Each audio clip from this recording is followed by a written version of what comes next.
मैं डॉक्टर प्रेम शंकर सिंह दयाल बाग educational institute Agra से आया हूँ।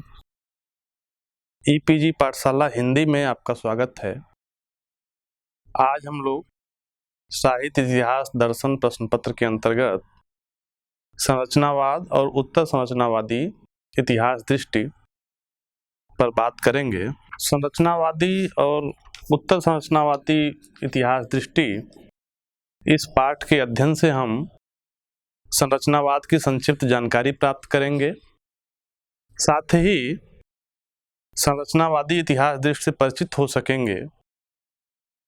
साहित्य के इतिहास में विखंडनवादी अवधारणा का क्या संदर्भ है इसे समझ सकेंगे और इतिहास के साथ इन सारी चिंतन धाराओं का मसलन संरचनावादी, उत्तर संरचनावादी और विखंडनवादी अवधारणाओं का क्या संदर्भ है, इनका क्या द्वंद्वात्मक संबंध है, इसको हम समझ सकेंगे।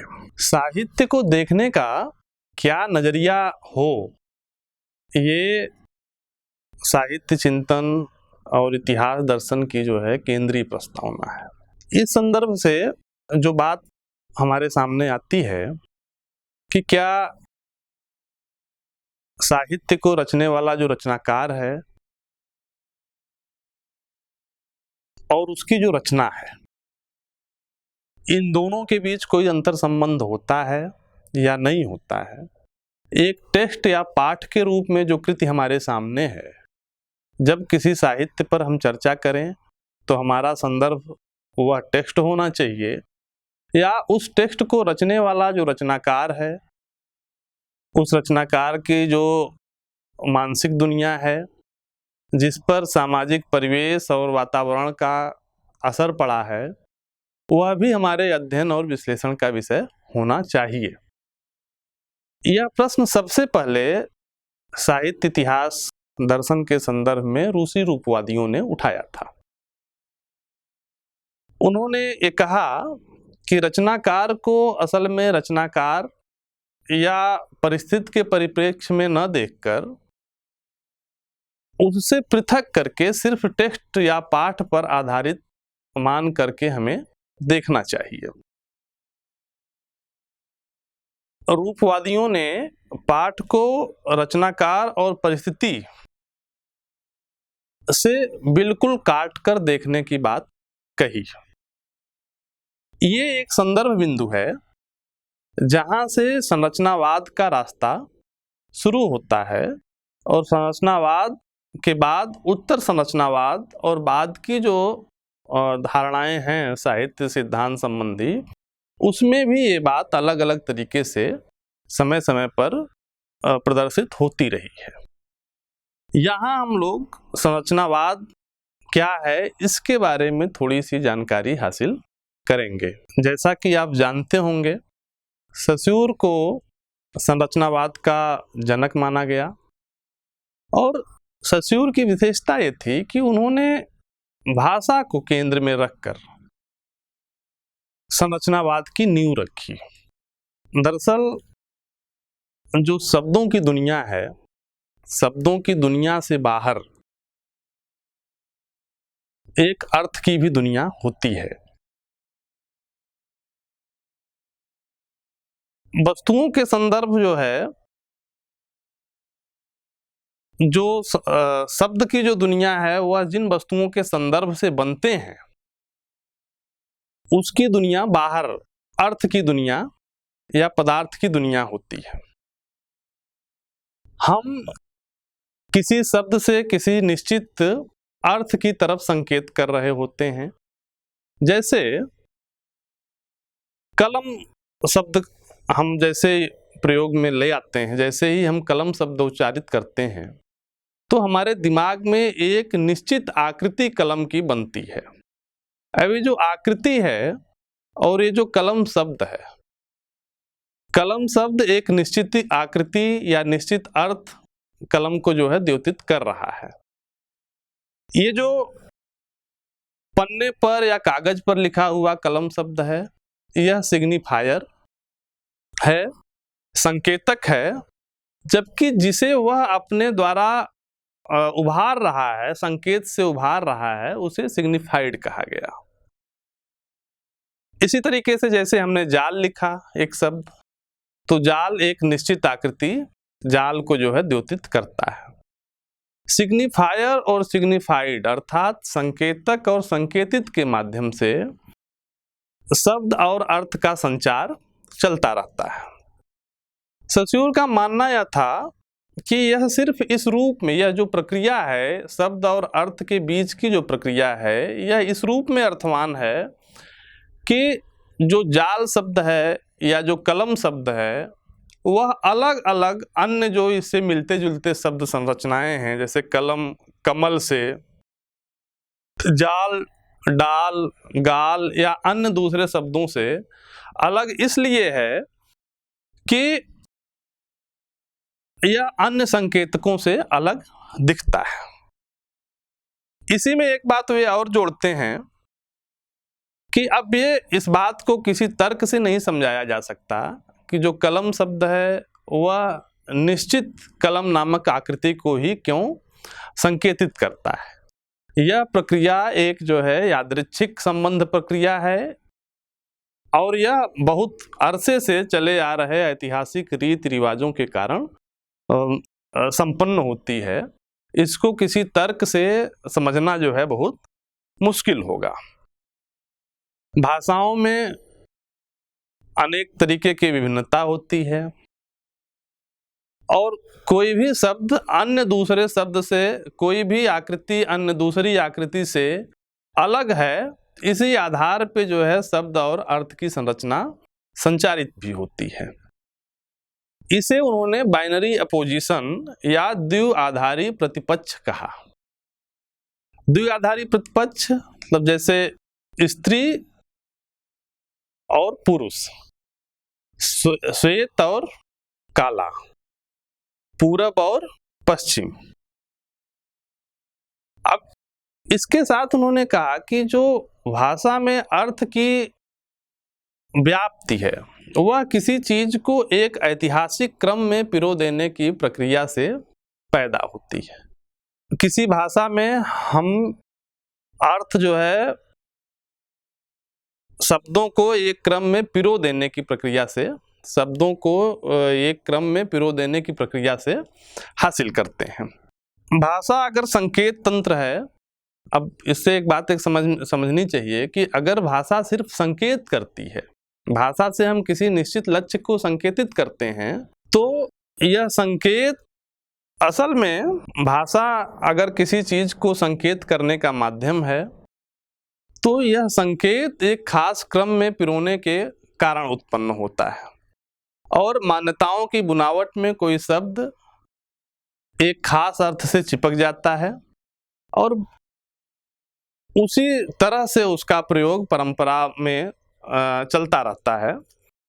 भाषा विज्ञान के क्षेत्र से संरचनावाद को बाहर निकालने का काम किया रोमन याकोब्सन ने।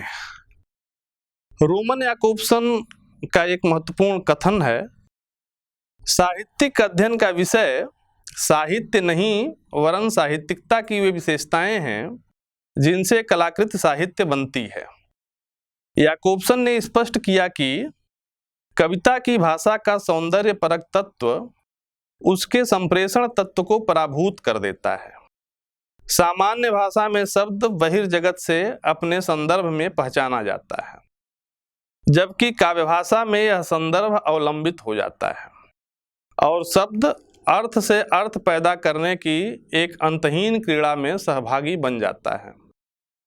कविता में अर्थोत्पत्ति की यह प्रक्रिया भाषा के दैनंदिन प्रयोगों की योगरूपता और सपाटपन से अलग है। यहाँ याकोब्सन जिस बात को रेखांकित कर रहे हैं वह यह कि बोलचाल या बातचीत की भाषा और साहित्यिक भाषा में एक फर्क होता है। साहित्यिक भाषा में एक ही शब्द कई अलग अलग संदर्भों में अलग अलग अर्थ देने के लिए स्वतंत्र होता है और अर्थ से अर्थ की क्रीड़ा पैदा होती है, यानी अर्थ से अर्थ के सौंदर्य का जो है निर्माण साहित्यिक भाषा में होता है, जो कि बोलचाल की भाषा में संभव नहीं है। बोलचाल की भाषा सपाट होती है। साहित्य से फिर संरचनावाद की जो विकास यात्रा है वो संस्कृति की तरफ जाती है।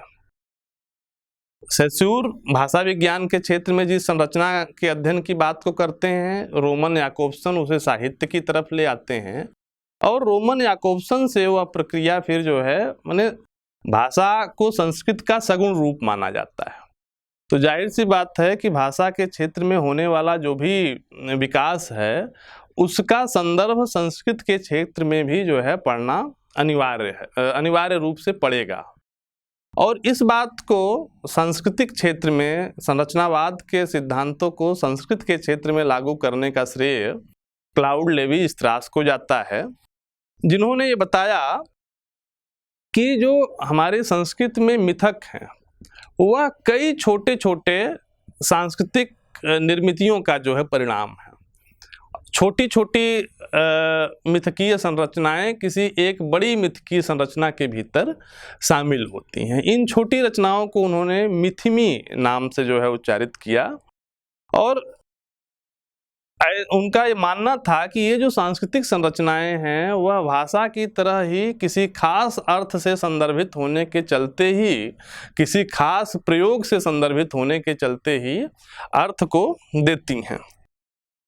उनका मानना ये था कि मनुष्य का दिमाग मिथक बनने से, मनुष्य के दिमाग में किसी मिथक की संरचना बनने से पहले ही मनुष्य के दिमाग में मिथक बनने के पहले ही मिथकों की संरचना जो है मौजूद होती है,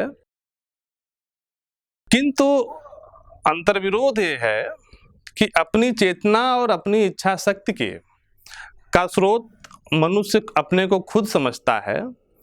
वह ये नहीं समझ सकता या ये नहीं समझना चाहता कि दरअसल जो है मिथकों ने मनुष्य की चेतना को गढ़ा है, मनुष्य की चेतना ने जो है मिथकों को नहीं गढ़ा है। अगर अलग अलग इन प्रसंगों को हम देखें तो आप ये देखेंगे कि समकालिक संदर्भ जो है संरचनावाद के लिए बहुत महत्वपूर्ण चीज है। किसी चीज की जो विकास यात्रा है उसमें परंपरा, व्यवहार आदि के चलते जो परिवर्तन आता है, ये सब संरचनावाद के अध्ययन का विषय नहीं था। इसलिए भाषा को भी वो भाषा व्यवहार को, मिथक के संदर्भ में मनुष्य के व्यवहार को या काव्य भाषा के संदर्भ में रचनाकार के व्यवहार को समकालिक आधार पर ही देखने की सिफारिश करते हैं। एक पुस्तक है बुक्स एब्रॉड, जिसके लेखक हैं एम.एस. रोडियेज। उन्होंने साहित्य के संदर्भ में संरचनावाद की जो मूल अवधारणाएं हैं उनको 5 तरीके से 5 सूत्रों में व्याख्यायित किया है। वे सूत्र इस प्रकार हैं। संरचनावाद के अनुसार किसी कृति की संरचनाओं के विश्लेषण के माध्यम से उनका अर्थ निश्चित किया जा सकता है। इस प्रक्रिया में विचारात्मक आग्रहों के कारण रचना पर बाहरी अर्थ का आरोप नहीं होता। यानी रचना की व्याख्या के संदर्भ में हमें बाहरी विचारों के उपयोग की कोई ज़रूरत नहीं होती है। रचना की व्याख्या करने में हमें सिर्फ कृति और उसमें निहित पाठ की संरचनाओं का उपयोग करना चाहिए। दूसरी बात, ऐतिहासिक एवं जीवनी परक आलोचना पद्धतियों से उत्पन्न मोहभंग की समस्या का समाधान संरचनावादी पद्धति से हो जाता है।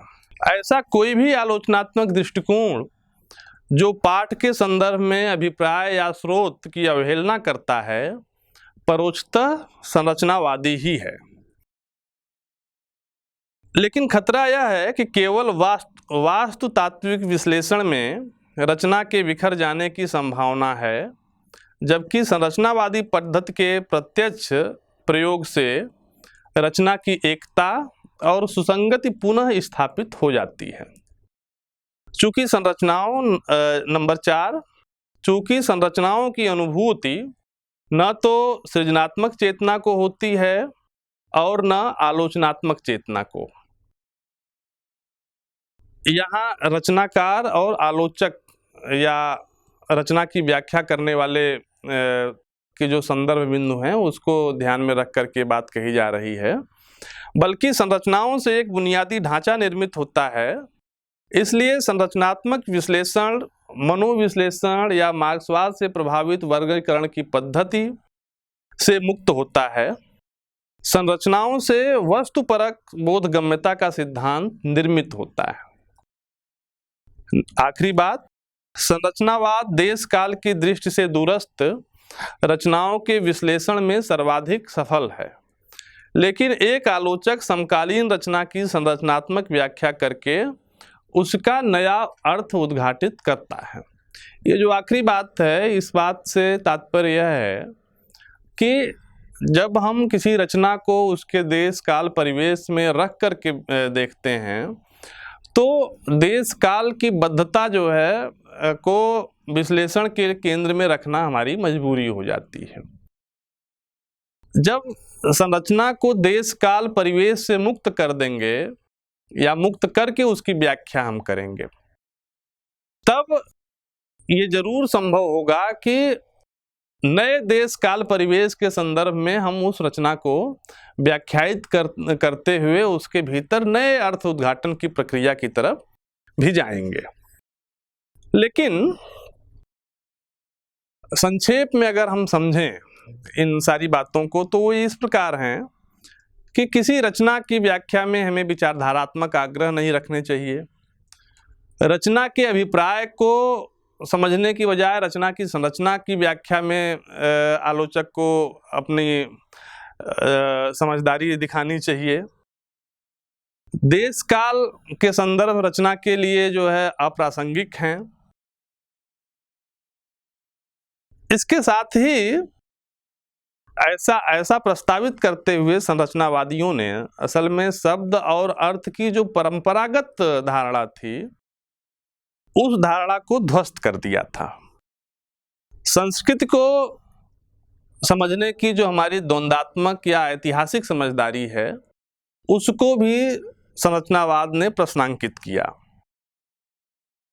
एक चीज और कि संस्कार और चेतना के जो अंतर्द्वंद हैं वह किसी रचना की संरचना में कैसे निहित हैं, इसको जानने और समझने का कोई ऐतिहासिक आधार भी हमारे पास नहीं बचता। संरचनावादी विचार प्रणाली ने इस प्रकार साहित्य के क्रमिक विकास की जो अवधारणा थी कि साहित्य क्रमशः विकसित होता जाता है और साहित्य की रचना की यात्रा के साथ साथ रचनाकार की भी यात्रा होती है, इसको समझने के जो हमारे पास उपलब्ध साधन थे उन साधनों को भी जो है समस्याग्रस्त बनाया। साहित्य इतिहास का जो संदर्भ है वह रचनाओं और रचनाकारों के क्रमशः और ऐतिहासिक विकास के अध्ययन का विषय है।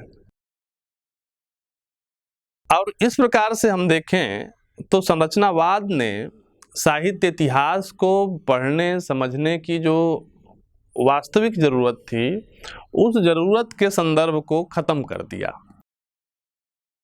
संक्षेप में साहित्य इतिहास दर्शन के लिए संरचनावादी दृष्टिकोण का क्या महत्व होगा या संरचनावादी दृष्टिकोण ने साहित्य इतिहास दर्शन संबंधी अध्ययन को किस तरीके से प्रभावित किया, इसे हम निम्न बिंदुओं के माध्यम से जान सकते हैं।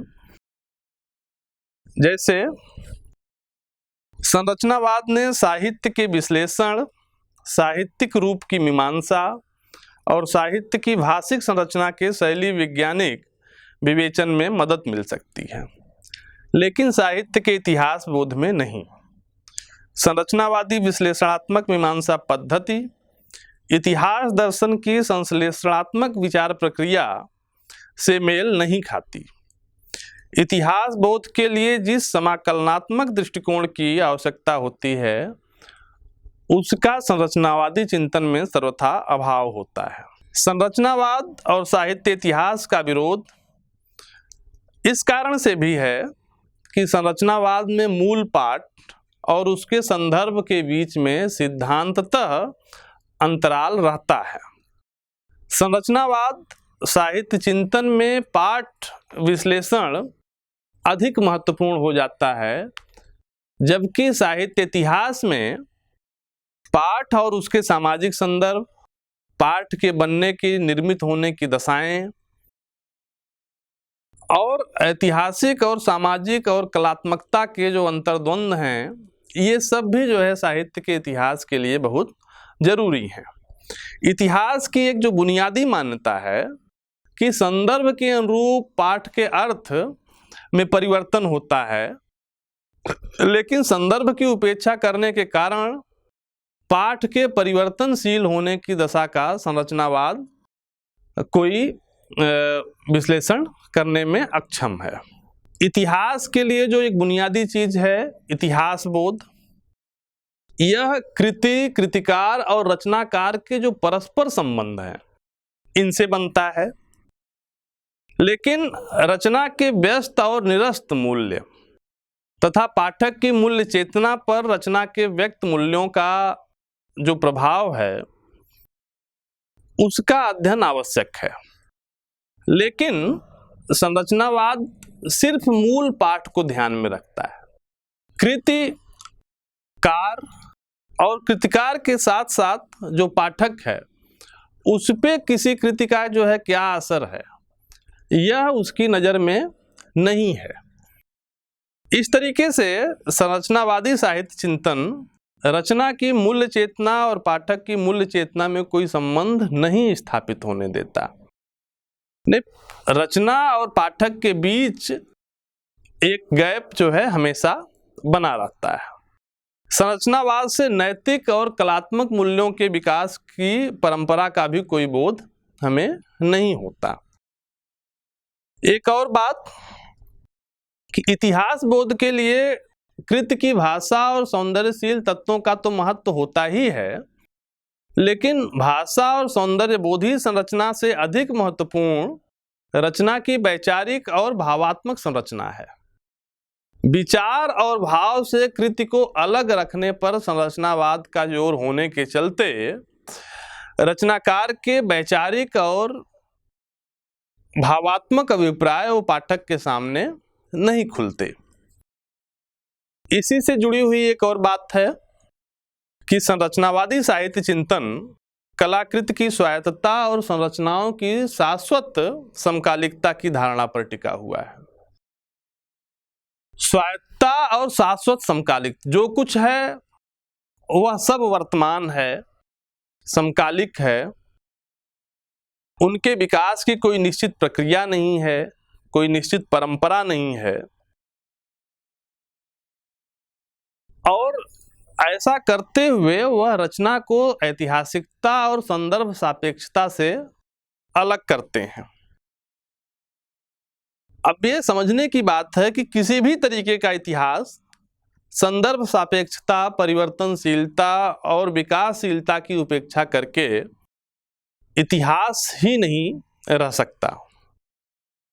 ऐसा करने से दरअसल जो है इतिहास को जिस जीवित संदर्भ में हम ग्रहण करते हैं वह संदर्भ हमारे बीच से गायब हो जाता है। एक और जो महत्वपूर्ण बात है कि रचना में व्यक्त और निहित अर्थ सृजन की प्रक्रिया और पाठक के अर्थबोध की प्रक्रिया में रचनाकार तथा पाठक की चेतना और परिवेश का संबंध इतिहास के लिए अनिवार्य रूप से विचारणीय है। लेकिन संरचनावादी विचारक चेतना और परिवेश के द्वंद्वात्मक संबंध को अस्वीकार करते हैं। अर्थ की सर्जना, व्यंजना और बोध की प्रक्रियाएं केवल भाषिक प्रक्रियाएं नहीं हैं। इन प्रक्रियाओं से जीवन मूल्यों का गहरा संबंध है। कृति की मूल्यवत्ता और इसके साथ ही कृति की मूल्य चेतना और समाज की मूल्य चेतना का संबंध भी विवेचित होना चाहिए। संरचनावादी साहित्य चिंतन मूल्य मीमांसा को अनावश्यक समझता है, इसीलिए वह किसी कृति के मूल्यांकन के संदर्भ में अक्षम साबित होता है।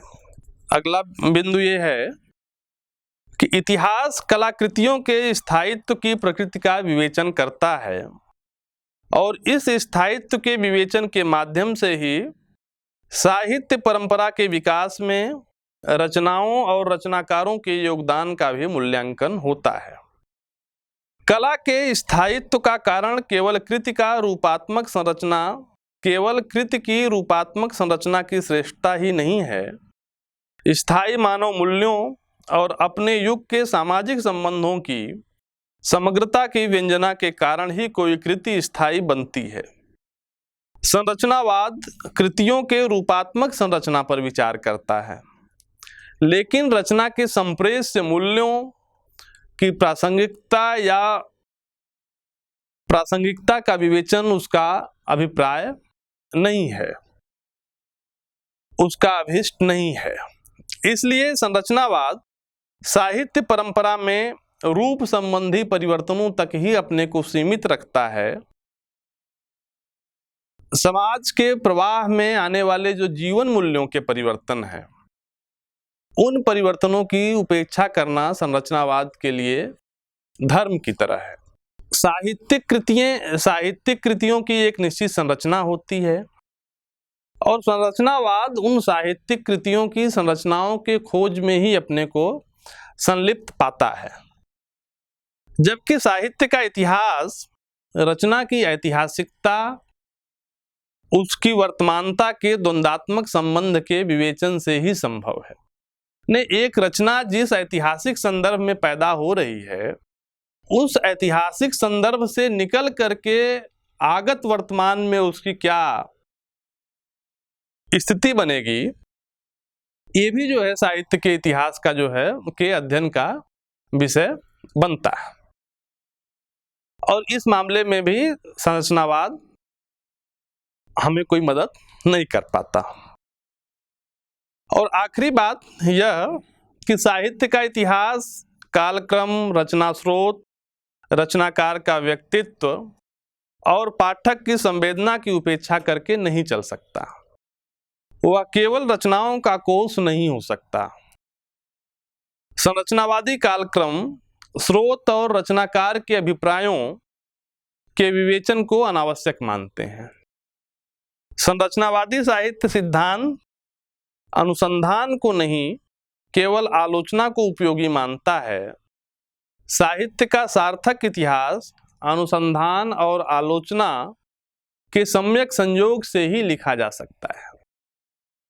इतिहास विवेक केवल तथ्यों तक सीमित नहीं होता, लेकिन वह तथ्यों की उपेक्षा भी नहीं कर सकता। ये एक जो बात है कि संरचनावादी साहित्य सिद्धांत चूंकि क्रमिक विस्तार को नहीं मानता, अनुसंधान उसके लिए जरूरी है, लेकिन आलोचना और व्याख्या या मूल्य मीमांसा का संदर्भ उसके लिए जो है कोई वजूद नहीं रखता। तो हमें ये समझना होगा कि इतिहास का जो विवेक है या इतिहास बोध है, वह सिर्फ तथ्य संकलन तक सीमित नहीं है। तथ्य के विश्लेषण से हमें कुछ चीजों का निर्माण करना पड़ता है और ये काम संरचनावाद करने में हमारी कोई मदद नहीं करता। संरचनावाद के बारे में विचार करने के बाद अब हम लोग विचार करेंगे उत्तर संरचनावादी इतिहास दृष्टि के बारे में। ये जानकर आश्चर्य होगा आपको कि बहुत सारे जो संरचनावादी थे, वे जब ये पाते हैं कि जो ससूर का भाषा संबंधी चिंतन है वह समस्याग्रस्त हो चला है, तो बाद के दिनों में उन्होंने अपने को उत्तर संरचनावाद की तरफ शिफ्ट किया। लगभग 7वें दशक की जो शुरुआती कालावधि है, उसमें ही साहित्य चिंतन के क्षेत्र में उत्तर संरचनावादी उभार स्पष्ट होने लगे थे और उत्तर संरचनावादी रुझान ने संरचनावाद द्वारा पैदा की गई वैज्ञानिक वस्तुपरक अपेक्षाओं का प्रत्याख्यान प्रस्तुत किया। ससूर के भाषा चिंतन से हमने ये जाना कि भाषिक तंत्र जो है एक खास किस्म के अर्थ चिन्हों पर निर्भर करता है, और अर्थ चिन्ह जो है अपने से बाहर किसी निहित वस्तु की तरफ संकेत करके उस संदर्भ से अर्थ को जो है पैदा करता है। संकेत और संकेतित की जो साफ सुथरी एकता है, इससे ही ससुर के भाषा चिंतन का विकास हुआ था। लेकिन जो उत्तर संरचनावाद है, उसने संरचनावाद की ये जो बनी हुई सीधी सपाट धारणा थी कि एक चीज किसी अन्य दूसरी चीज से अलग है, कि जैसी नहीं, किसी अन्य दूसरी चीज की तरह नहीं है, इसीलिए वह एक खास तरीके की चीज को संकेतित करती है।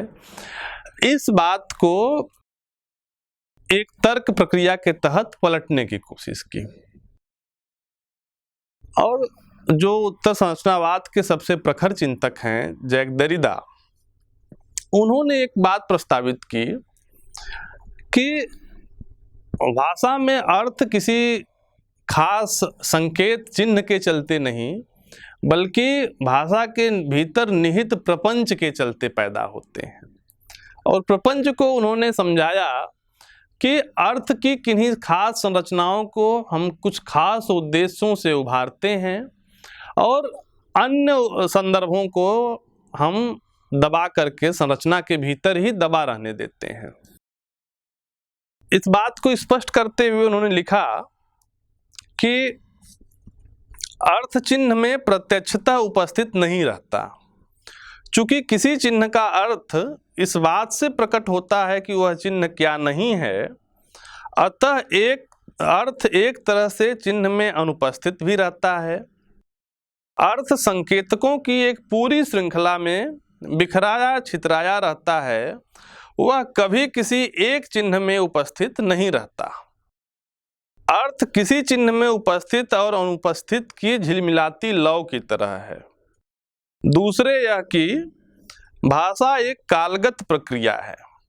जब हम किसी वाक्य को पढ़ते हैं तो उसका अर्थ किसी न किसी तरह से स्थगित रहता है, एक ऐसी चीज की तरह जो अभी अभी स्थगित है और आगे आने वाले समय में वह सामने आएगी। एक संकेतक हमें दूसरे संकेतक तक पहुंचाता है और पिछला अर्थ हमें आगे के अर्थ के आलोक में, पिछले अर्थ आगे आने वाले अर्थों के आलोक में बदलते हुए चले जाते हैं। और इस तरह से वाक्य का तो अंत होता है, लेकिन अर्थ जो है भाषिक प्रक्रिया में अर्थ का अंत नहीं होता। वाक्य के अंत हो जाने के बाद भी जो है अर्थ पिछले अर्थ से प्रेरित होकर के आगे के अर्थ के लिए संभावनाएं खोलता है। वाक्य में हर एक शब्द पहले आ चुके शब्दों की झलक लिए रहता है और आगे आने वाले शब्दों की झलक के लिए खुद को खुला रखता है। हर एक संकेत चिन्ह तमाम दूसरे संकेत चिन्हों में झिलमिलाती घुलती विचरती अर्थ श्रृंखला में ही सार्थक है। किसी संकेत चिन्ह में उन चिन्हों की भी झलक होती है जिनसे भिन्नता के आधार पर उसका अर्थ ग्रहण किया जाता है।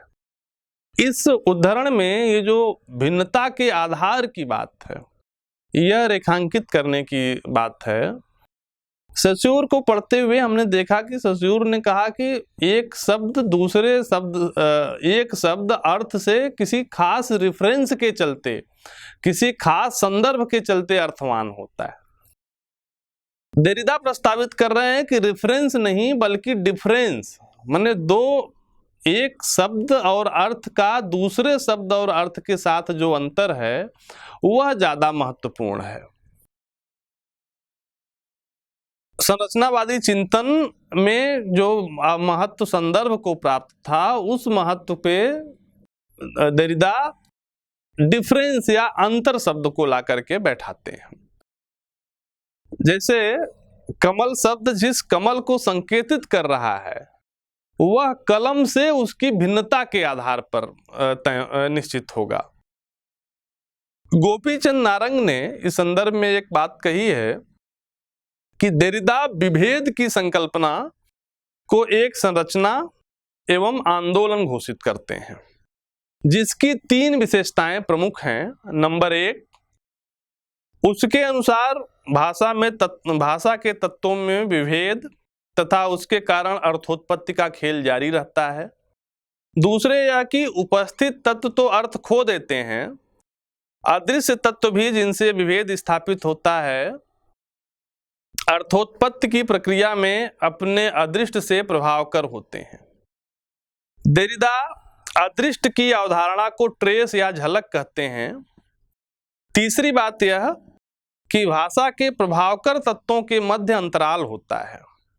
लेखन हो या वक्तव्य, इस दूर तत्व या विराम या मौन की फांक भी अर्थ के विभेद एवं स्थगन की प्रक्रिया में अत्यंत महत्वपूर्ण होती है। एक संकल्पना जो विभेद या अंतर की संकल्पना दी देरिदा ने। दूसरी इससे जुड़ी हुई जो बात देरिदा के चिंतन में महत्वपूर्ण है वह है उपस्थिति का तत्व ज्ञान। से भाषा का 2 रूप मिलता है, एक रूप है लिखित रूप और एक है वाचिक रूप। उपस्थिति के तत्वज्ञान को ही मेटाफिजिक्स ऑफ प्रेजेंस कहा गया है। उनकी जो बहुत महत्वपूर्ण पुस्तक है ऑफ ग्रामेटोलॉजी, उसमें विस्तार से इस विषय पे चर्चा करते हुए देरिदा बताते हैं कि भाषा यानी टेक्स्ट में अर्थ कैसे उद्घाटित होते हैं। ऐसा करने के लिए देरिदा ने जो पश्चिम की समूची ज्ञान परंपरा थी, प्लेटो से लेकर के रोला बार्थ तक, उसका अध्ययन किया और ये बताया कि जो पश्चिमी लेखन परंपरा है, पश्चिम की जो दर्शन परंपरा है, उसमें लिखे हुए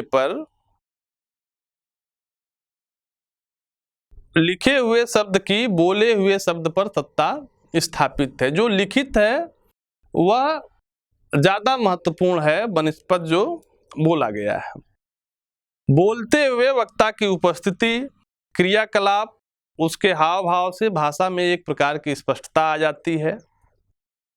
लेकिन लिखित शब्द पढ़ते हुए हम वक्ता से उसके हाव भाव, उसकी प्रतिक्रिया, उसके संप्रेषण के तरीके और इस पूरे तरीके से अर्थ पे पड़ने वाले उसके प्रभाव से जो है वंचित रह जाते हैं।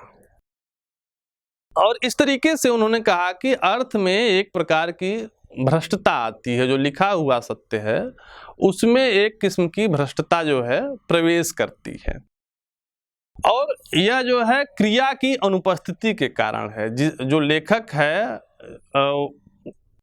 या जो वाचक है उसकी क्रिया के अनुपस्थित होने के चलते ऐसा हो रहा है। और ये वह क्षेत्र है जहां से देरिदा जो है सेंटर और मार्जिन, केंद्र और हाशिए की बात को जो है उठाते हैं और ये बताया कि कौन सी चीजें मेटाफिजिक्स ऑफ प्रेजेंस के चलते ज्ञान परंपरा में अर्थवान हैं, शक्ति संपन्न हैं और कौन जो है अर्थवान नहीं है या कमजोर है। और यहीं पे वो एक बात ये कहते हैं कि भाई जैसे भाषा में 2 तरीके के ध्रुव होते हैं, महत्वपूर्ण और कम महत्वपूर्ण, वैसे ही समाज में भी केंद्र और हाशिए का निर्माण होता है। अभी देखने की बात है कि देरिदा जो मूलतः अर्थ विज्ञान के क्षेत्र से काम करते हुए समाज विज्ञान की तरफ आए, उन्होंने साहित्य और साहित्येतर के बीच के जो संबंध है उस सीमा रेखा को खत्म कर दिया।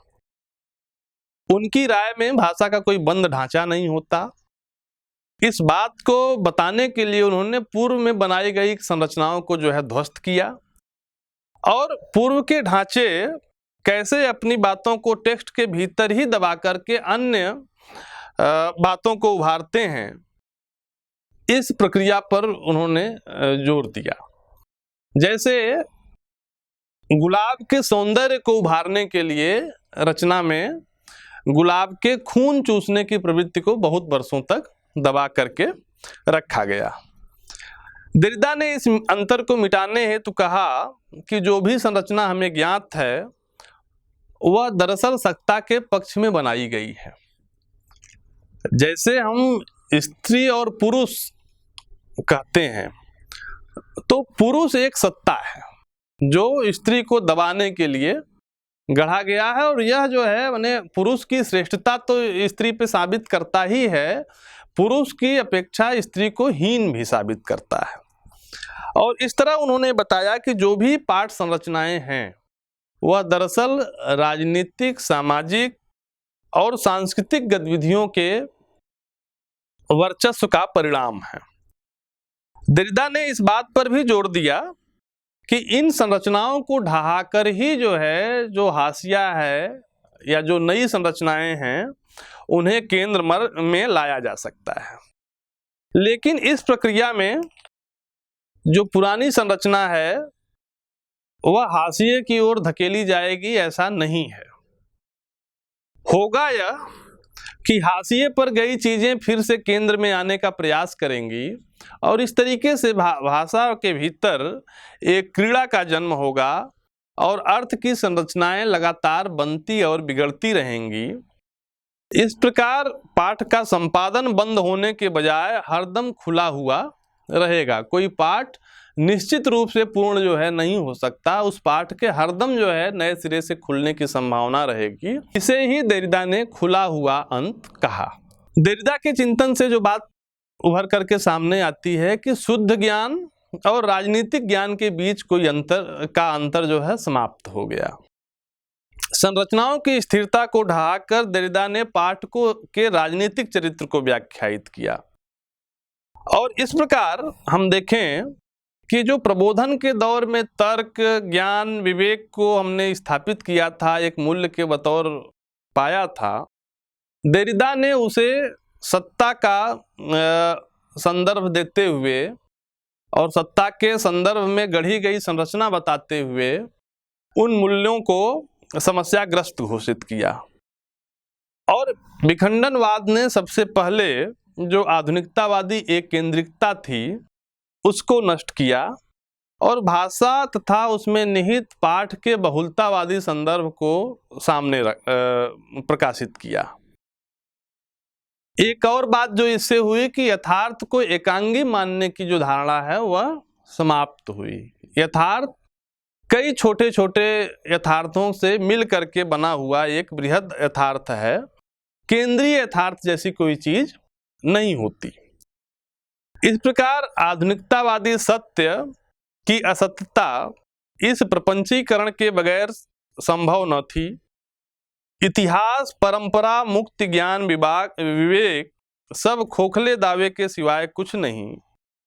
हाशिए के विमर्शों के संदर्भ में पूर्व के ज्ञान राज के संचित कोष एक अभाव की ही सृष्टि करते हैं। उसे समझाने की दृष्टि उत्तर संरचनावादी दृष्टि की देन मानी जा सकती है। अब यहीं थोड़ा सा रुक करके देरिदा के चिंतन पद्धति की जो दिक्कतें हैं, थोड़ा उसके बारे में भी हमें विचार कर लेना चाहिए। देरिदा एक नए सत्य का उद्घाटन रचना के सत्य के भीतर से करने की बात करते हैं, लेकिन सत्य के उद्घाटन की ये जो प्रक्रिया है इसका उद्देश्य किसी निश्चित सत्य तक पहुंचना नहीं है, क्योंकि देरिदा ये मानते हैं कि एब्सोल्यूट या निश्चित सत्य जैसी कोई चीज होती नहीं है। उनका उद्देश्य भाषा के भीतर निहित प्रपंचीकरण तक सीमित था। यही असल में विखंडनवाद की जो सबसे बड़ी सीमा के रूप में भी प्रकट हुआ। एक उदाहरण से इस बात को मैं समझाना चाहूंगा आपको। प्रमुख अमेरिकी विखंडनवादी डी मान ने करीब 1942 के आसपास नाजी अखबार में यहूदियों के कत्लेआम का समर्थन किया। यह खबर देरिदा तक पहुंची और लोगों ने जो है देरिदा से इसका स्पष्टीकरण मांगा। देरिदा चाहते तो चुप रह करके जो है मौके को टाल जाते, लेकिन उन्होंने डी मान के पक्ष को निर्मित करने के लिए, उनका बचाव करने के लिए विखंडनवादी संरचना पद्धति का सहारा लेकर के ये बताया कि जो लेख है डी मान का, उस लेख में एक पक्ष है यहूदी समर्थन, लेकिन उसका दूसरा पक्ष जो है वो लोकतंत्र का समर्थन है। और किसी एक पक्ष को, किसी एक सत्य को यथार्थ मानते हुए उसको तरजीह देना और दूसरे की अवहेलना करना, यह एक तरीके से तानाशाही पूर्ण कृत्य है। अब देरिदा ने इस तरीके से अपने विरोधियों को जवाब तो दिया, लेकिन समझने की बात यह है कि जो लेख यहूदी समर्थन में, यहूदियों के कत्लेआम के समर्थन में लिखा गया है, उसमें कत्लेआम के सत्य को एक दूसरे सत्य से ढक देने या एक सत्य को दूसरे सत्य पे आरोपित करने की जो बात कही गई, इससे एक किस्म का अवसरवाद भी जो है पैदा होता है। माने जहां जरूरत हो वहां कत्लेआम का विरोध कर दिया जाए और जहां जरूरत हो वहां लोकतंत्र का समर्थन कर दिया जाए।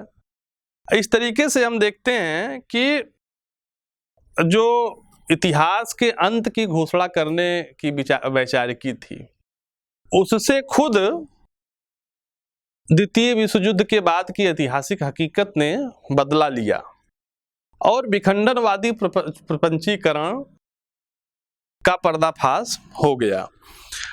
और ये वो जगह है, उत्तर आधुनिकता भी एक तरीके से लोकतंत्र की समर्थक और विरोधी दोनों दृष्टियों को कॉमन ट्रैफिक की तरह देखती है।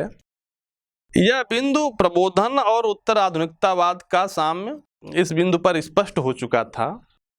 यह विखंडन का अवसान था, मगर इस पर गौर किया जाना चाहिए कि देरिदा के विखंडनवाद ने हमें क्या सौंपा है। उसने हमें प्रबोधन के ध्वंसावशेष सौंपे हैं, जिन पर नए प्रबोधन की शुरुआत खड़ी की जानी चाहिए। निष्कर्ष रूप में हम कहेंगे कि भाषा के विश्लेषण के जरिए ससूर ने जिस संरचनावाद की नींव रखी थी, वहां प्रत्येक शब्द अपने द्विआधारी प्रतिपक्ष के कारण अर्थ धारण करता है। संरचनावाद भाषा विज्ञान से साहित्य और साहित्य के क्षेत्र से संस्कृत के क्षेत्र में प्रविष्ट होता है। देश काल से दूर रचनाओं के विश्लेषण और उनकी व्याख्या के संदर्भ को जो है महत्व प्रदान करता है। लेकिन हमें समझना चाहिए कि एक आलोचक समकालीन रचना की संरचनात्मक व्याख्या करके उसका अर्थ उद्घाटन कर सकता है। वैसे एक तथ्य यह भी है कि साहित्य इतिहास के लिए कृति और कृतिकार की ऐतिहासिक चेतना और कला चेतना के स्वरूप और संयोग प्रक्रिया का विश्लेषण भी जरूरी है, और इसके लिए संरचनावादी साहित्य और उत्तर संरचनावादी साहित्य इतिहास दृष्टि में कोई स्थान नहीं बचता है।